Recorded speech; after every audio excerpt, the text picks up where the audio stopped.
सलाम नमस्ते सत श्री अकाल, मैं हूं रजा और आप देख रहे हैं रजाग्राफी का स्पेशल रिपोर्ट। इसको आप खिचड़ी रिपोर्ट भी कह सकते हैं। हमारी रिपोर्ट ऐसी ही होती है। खिचड़ी रिपोर्ट इसलिए पेश करनी पड़ रही है आपको क्योंकि हमारा ये प्लान नहीं था और बहुत सारी खबरें आ गई हमारे पास। बहुत सारी बीमार हैं, परेशान हैं, चश्मा उतार नहीं सकते क्योंकि आप झेल नहीं पाओगे। हमारी आंखें पूरी तरह बंद हो चुकी हैं, पूरी बंद है मेरी आंख, बहुत ज़्यादा पेन है। लेकिन खबरें ऐसे टाइम पे ज़्यादा आ जाती हैं जब हम बीमार होते हैं, तो पता नहीं अल्लाह मियाँ क्या चाहते हैं। पूरी दुनिया में इतना बवाल हो जाता है कि हमें लगता है ओफो अगर हमने खबर नहीं बताई तो पता नहीं क्या होगा। माफ़ कीजिएगा, मजाक कर रहे हैं, थोड़ा हम हंसी मजाक वाले आदमी हैं, थोड़ा झेल लिया कीजिए आप। आपको बता दूं खिचड़ी रिपोर्ट इसलिए कह रहा हूं क्योंकि सिर्फ इसमें एक रिपोर्ट नहीं है, मतलब इंटरनेशनल प्राइम टाइम की तरह ये खबर है, लेकिन इसमें हिंदुस्तान पाकिस्तान इधर उधर सब सब सब सब डाल दिया हमने ताकि आपका समय बचे। देखिए आपके फ़ायदे के लिए काम करते हैं हम। आपको बता दूं कि तालिबान और पाकिस्तान की सेना में फिर से भिड़ंत हो गई और डोरेंट जो लाइन है पाकिस्तान और तालिबान की, जो अफगानिस्तान की जो बॉर्डर का जो इलाका है, बॉर्डर वाला जो एरिया है, बॉर्डर लाइन, उसको लेकर पहले से झड़पें दोनों के बीच में हो रही है। अब आपको बता दूं कि तालिबान ने एक पाकिस्तानी हेलीकॉप्टर को, जिसमें पाकिस्तान के कमांडर बैठे हुए थे, उस पर फायरिंग कर डाली। अब नव भारत टाइम जो है, यानी इंडियन मीडिया, तो साफ साफ कह रहा है कि हेलीकॉप्टर गिरा दिया गया है।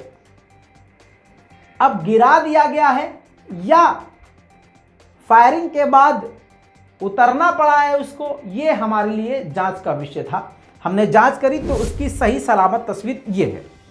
तो अगर गिरता तो ऐसा बचता नहीं, तो नव भारत टाइम्स ने हमेशा की तरह हगा है, तो उसके लिए तो छोड़ दीजिए। लेकिन सही बात यह है कि बंदूक चलाई गई है, गोलियां इस पर बरसाई गई हैं और ये भी बात कंफर्म है कि पाकिस्तानी जो जनरल थे वो घायल हुए हैं, गंभीर रूप से तो नहीं लेकिन घायल हुए हैं। और ये बहुत बड़ी बात है कि अगर कुछ हो जाता, हेलीकॉप्टर क्रैश हो जाता, तो दोनों के बीच में बड़ा बवाल होता। अब आपको बता दूं कि पाकिस्तान की सेना भड़क गई है और पाकिस्तान की सेना ने साफ साफ तालिबान से कहा है कि जिन लोगों ने हमला किया 24 घंटे में उनको हमारे सामने पेश कर दो, वरना हम करेंगे कार्रवाई।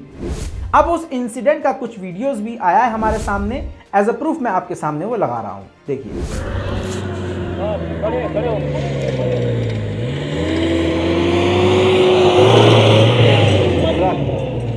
क्या करता है यार, आप भागता क्यों? भागता नहीं हूं मैं।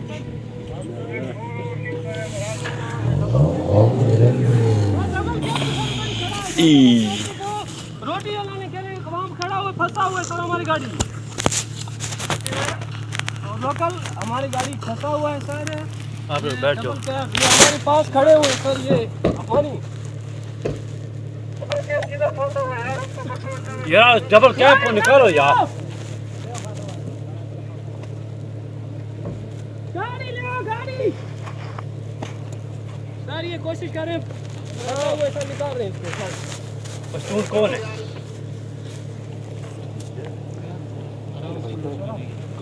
कौन है? दूसरी तरफ आपको बता दूं कि तालिबान ने लड़कियों को, महिलाओं को एक प्रोग्राम में बुलाया। महिलाएं चली गईं। अब महिलाओं ने देखा कि पोस्टर लगा हुआ है और वो तालिबान के सपोर्ट पे पोस्टर लगा हुआ है। तो तालिबान का इसमें प्लान ये था कि हम महिलाओं को बिना बताए बुलाएंगे, प्रोग्राम शूट करेंगे और इंटरनेशनल मीडिया को दिखाएंगे, देखो जी महिलाएं हमारे साथ हैं। लेकिन महिलाएं भाई साहब दिमागदार निकली। महिलाओं ने पोस्टर फाड़ दिए आपकी स्क्रीन पर। महिलाओं ने जाके फौरन पोस्टर फाड़ दिए और डेथ टू तालिबान के नारे लगाए, फुल तरीके से भड़क गई। जिसके बाद अब खबर ये आ रही है कि तालिबान ने 10 महिलाओं को गिरफ्तार भी कर लिया है।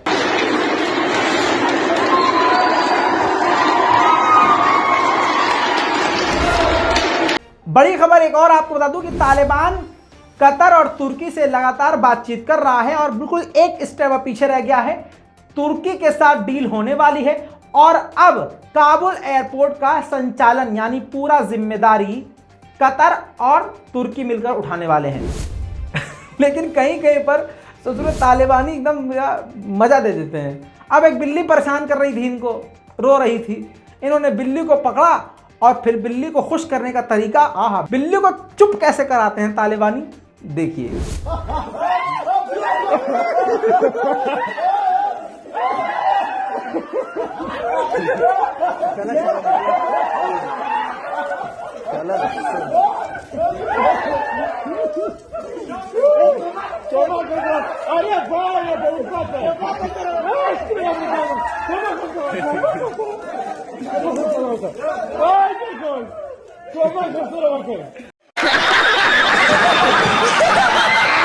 बहुत बढ़िया। बहरहाल आगे बढ़ते हैं दोस्तों। बड़ी अच्छी बात करी है इन्होंने, किन्होंने? हाँ, इमरान खान ने। इमरान खान ने एक बार फिर से भारत की तारीफ करते हुए कहा है कि भारत के लोग खुददार हैं। खुददार कौम है भाई, हम खुददार कौम है भाई साहब। अब ये बेचारे पाकिस्तानी बड़े बुरा फंस गए होंगे। एक तो पूरी तरह से प्रधानमंत्री इमरान खान के साथ हैं, उनके अपने पीएम के साथ हैं भाई वो, और पाकिस्तान की तरफ से उन्होंने, पीएम ने तारीफ कर दी भारतीयों की कि भारत जो है एक खुददार कौम है, तेल ले रहा है भाई अभी भी रूस से, इंटरनेशनल दबाव के बावजूद दबंग है भाई साहब। तो देखिए ये बात तो जेन्युइन है, ये बात आज इमरान खान ने मानी है, जबकि ये बात हमेशा से भारत के अंदर है, क्वालिटी। अब बीजेपी को आप कैसा भी माने और हमारे मोदी जी जैसे भी हों, हमारे खिलाफ हैं, मुसलमानों के खिलाफ हैं, कत्लेआम हो रहा है, जेनोसाइड होने की तैयारी हो, सब कुछ हो रहा है, लेकिन जहां बात भारत की आती है तो भारत तो है भाई जेन्युइन। देखिए इमरान खान का बयान देख लीजिए, कभी आपको लगे कि भाई हम अपने मन से कह रहे हैं, देखिए। चाहिए मैं आपको आज मुझे अफसोस और तकलीफ भी होती है कहते हुए, हमारे साथ ही हिंदुस्तान आजाद हुआ था। मैं हिंदुस्तान भी बाकियों से बहुत बेहतर जानता हूं, मेरी दोस्तियां भी थी, क्रिकेट की वजह से बड़ा मुझे रिस्पेक्ट भी मिला, प्यार मिला। मेरी लोगों से वाकफियत भी बढ़ी है। मुझे बड़ा अफसोस है कि ये सिर्फ एक आरएसएस की आइडियोलॉजी की वजह से और ये जो कश्मीर में उन्होंने किया है उसकी वजह से हमारे ताल्लुकात नहीं है। लेकिन मैं आपको ये कह दूं कि वो एक बड़े खुददार कौम है। ये बड़ी अच्छी बात कही आप। कभी किसी की जरूरत नहीं है कि वहां इस तरह की बात करें, किसी सुपर पावर की जरूरत नहीं है कि वहां ये भी तस्वर कर दें कि जनाब वो यही कह दें कि जनाब अपने फॉरेन रिलेशन में वो कहें जो हम कह रहे हैं। अब देख रहे हैं वो रूसियों से हालांकि सारी सैंक्शंस लगी हुई हैं, वो कह रहे जी हम तेल इंपोर्ट करते हैं, हमारे लोगों की बेहतरी है। तो इमरान खान का भी यही प्रॉब्लम है। मैं ये कहता हूं कि किसी से हमारी लड़ाई नहीं है, ना मैं किसी का एंटी हूं ना किसी मुल्क का एंटी हूं। मैं सिर्फ ये कहता हूं कि जो मेरे लोगों के फायदे के लिए पहली चीज वो है, मेरे 22 करोड़ लोगों के लिए, उसके बाद मैं दुनिया की बाकी चीजें मानने के लिए तैयार हूं, लेकिन मैं अपने लोगों को कुर्बान। ठीक है दोस्त, आगे बढ़ते हैं। अब जो मैं खिचड़ी कह रहा था, खिचड़ी, अब यहां से शुरू। मुंह पे राम बगल में छुरी, कहावत सुनी? तस्वीर देख लीजिए, बिल्कुल फिट है। ये देखिए, इस इंसान को देखिए, गांधी जी का चरखा चला रहे हैं, बीजेपी के, ये पहचान तो गए हुई हो।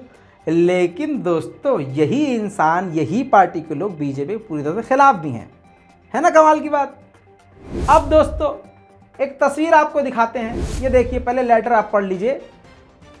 ये एक लड़की है जो कि सुसाइड कर चुकी है और इसने लिखा है कि निवेदन ये है कि कानून व्यवस्था आपसे विनम्र निवेदन है, हमारी मदद करें। हमारे गांव पलहनी के निवासी सूर्यनाथ यादव ने हमें कॉलेज आए, हमें कॉलेज से उठाया और कहा कि अम्मी आपकी, मतलब आपकी मम्मी जो हैं पैसा निकालना चाहती हैं बैंक से, वो हमें साथ ले गए और रास्ते में उन्होंने हमको नमकीन खिलाई। उसके बाद हम कहाँ हैं हमें पता नहीं चला, होश आया तो पता चला उन्होंने हमारे साथ गलत काम किया है। उसके बाद उन्होंने फ़ोटो भी खींची, वीडियो बनाई और उन्होंने कहा कि अगर कुछ कहोगे तो हम फ़ोटो वीडियो वायरल कर देंगे।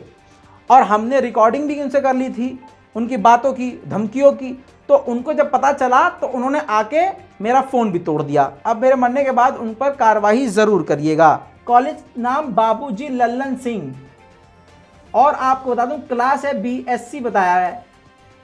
अब महिला की तस्वीर ऐसी है, मैं आपको दिखा नहीं सकता हूं। तो दोस्तों ये है रामराज, ठीक है। इसी के साथ बजरंग मुनि आतंकवादी का एक और वीडियो वायरल हुआ। हालांकि जब हवा संठ हुई तो माफीनामा भेज दिया गया है, वीडियो आप प्राइम टाइम में देख चुके हैं। लेकिन कई सारे वीडियो वायरल होने के बाद ये साबित होता है कि ये पूरी प्लानिंग के तहत हो रहा है। अब अगर इसको छोड़ दिया गया कि भाई इसने माफी मांग ली है, तो समझ जाइएगा कि आपके साथ नाइंसाफी हो रही है। सुनिए एक और इसका वीडियो, विवादित वीडियो और मुसलमानों के खिलाफ खुल्लम खुल्ला जहर उगलने वाला वीडियो। मैं तुमको बता देना चाहता हूं ईसाइयों मुल्लो, एक दारा सिंह जिसने अमेरिका तक को हिला दिया अकेले, और एक प्रज्ञा सिंह जिसने पूरे देश के मुसलमानों को हिला दिया। अभी बहुत सारे संत ऐसे पड़े हुए हैं जो तुमको हिला सकते हैं, तुम्हारा विनाश कर सकते हैं। इसीलिए मैं तुम्हें लास्ट चेतावनी देता हूं, अंतिम चेतावनी देता हूं कि तुम हिंदुओं को जागृत मत करो, हिंदुओं को प्रताड़ित मत करो, हिंदुओं को परेशान मत करो। नहीं तो हिंदू अगर जागृत हो गया तो जिस प्रकार ज्वालामुखी, शांत ज्वालामुखी जागृत हो जाता है और समुद्र के जल को भी अपने आवेश में भर लेता है, उसे तुम्हें भी अपने आवेश में भर लेगा। हिंदुस्तान में ही नहीं, देश के जितने राष्ट्र हैं, जितने भी विश्व में राष्ट्र हैं, सभी से तुम्हारा विनाश हो जाएगा, सर्वनाश हो जाएगा। मूल्य ईसाइयों, तुम लोग सावधान हो जाओ, मेरी अंतिम चेतावनी है। जय श्री राम। दोस्तों, इसी के साथ कोलार डिस्ट्रिक्ट में शाम लगभग 6:30 बजे हिंदू कट्टरपंथियों ने फिर से हमला कर दिया मुसलमानों के घरों के ऊपर और मुसलमानों की मस्जिदों की तरफ। मुसलमानों पर बड़ा हमला किया गया। आपकी स्क्रीन पर मैं दिखा रहा हूं, पत्रकार मोहम्मद इरशाद ने यह शेयर किया है पूरा वीडियो, और सेक्शन भी बता दिया है कि धारा 100 सेक्शन भी लग गई है। इन्होंने पूरा बताया है कि कोलार डिस्ट्रिक्ट में हिंदुत्व आउटफिट के लोगों ने जय श्री राम के नारे लगाए और रैली निकाली, और ये जानबूझ के किया। डीजे वीजे सब इनको प्ले करने थे, लेकिन टाइमिंग जो है वो अलग थी, लेकिन जानबूझ के इन्होंने रैली को लेट किया ताकि इफ्तार टाइम पे क्लैश हो सके। अब आप देख सकते हैं इसी वीडियो में कि पथराव किया जा रहा है। अब अगली वीडियो देखिए, गाड़ियों को आग लगा दी गई है जैसे हमेशा होता है, बिल्कुल सेम वही किया गया। जबरदस्ती जाके मुसलमान से पंगे लेंगे। इसमें कई मुसलमान भी जो बुरी तरह से घायल हुए हैं, तस्वीर आप देख सकते हैं। अकॉर्डिंग टू द लोकल, जो लोकल में रहने वाले लोग हैं, उन्होंने बताया कि ये रैली 2 बजे निकालनी थी इनको, लेकिन जानबूझ के उन्होंने लेट रैली निकाली। उसके बाद वही भड़काऊ गाने, भड़काऊ बयानबाजी, जबरदस्ती का शोर मचाना, वो भी इफ्तार खोलने के वक्त। अब उस टाइम का वीडियो आपको जानवरों का दिखाता हूं, देखिए।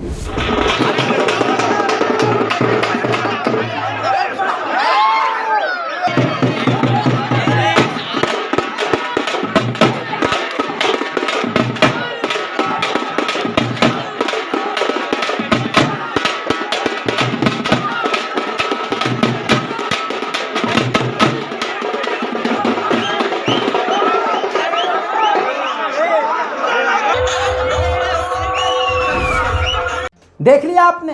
अब इंदौर का एक वीडियो दिखाता हूं। इंदौर के शहर की सबसे बड़ी मस्जिद के सामने बिल्कुल मेन गेट पर हिंदू कट्टरपंथी भगवा झंडा लहरा रहे हैं। आपकी स्क्रीन पर देख लीजिए, समझने की कोशिश कीजिए। रमजान के दिन शहर के सबसे बड़ी मस्जिद के सामने पुलिस की मौजूदगी में जिस तरह से झंडा फहराया जा रहा है, दूसरे धर्म के प्रति मोहब्बत नजर आ रही है। मोहब्बत बहुत शांति प्रिय शहर है भाई साहब ये इंदौर का, बहुत बढ़िया। और ऐसी तस्वीर अब लगातार पूरे देश से आती रहेगी। इस पूरी रिपोर्ट पर आपकी क्या राय है, रिपोर्ट को शेयर कीजिएगा।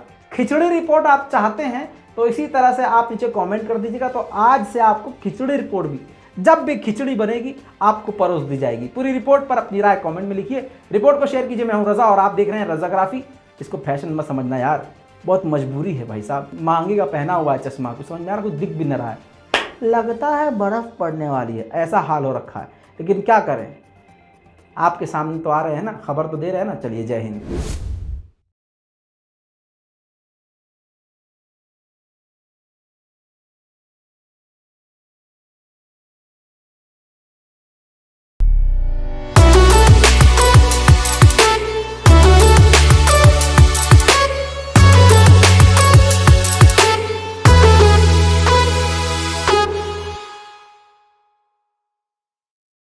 तो दोस्तों, ये हैं वो लोग जिन्होंने बहुत हमारी मदद करी है, और इन सभी का तहे दिल से शुक्रिया।